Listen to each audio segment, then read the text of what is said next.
முருக பக்தர்கள் அனைவருக்கும் அன்பான வணக்கம். கந்தசஷ்டியினுடைய 4வது நாள்ல திருச்செந்தூர்ல இருந்து உங்கள் அனைவரையும் சந்திக்கிறதுல மிகவும் மகிழ்ச்சி அடைகிறேன். எல்லாருமே என்னுடைய குருநாதர் வள்ளல் வாரியார் சுவாமியா இருக்கட்டும், அவருடைய குருநாதராக இருக்கட்டும், எல்லாருமே இந்த கந்தசஷ்டி விரதம் இரு இரு இரு அப்படின்னு சொல்றாங்க. கந்தசஷ்டி விரதம் இருப்பதனால் நமக்கு இவ்வளவு நன்மைகள் கிடைக்கிறது, அது எப்படி, ஏன் அப்படின்னு ஒரு சிலருக்கு கேள்வி இருக்கும். கந்த புராணத்தை கொஞ்சம் சுருக்கமா நாம சிந்தனை செய்யலாம். சூரபதுமன், சிங்கமுகன், தாரகாசுரன் கடுமையான தவம் செய்தார்கள்.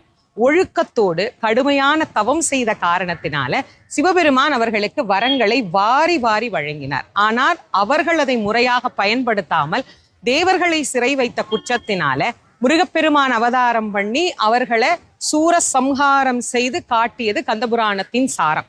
அந்த நிகழ்வை தான் நம்ம கந்தசஷ்டி விரதத்தினுடைய மையமாகவே வச்சு நம்ம கொண்டாடிட்டு இருக்கிறோம். சிவபெருமான் ஏன் அசுரர்களுக்கு வரம் கொடுக்கணும்?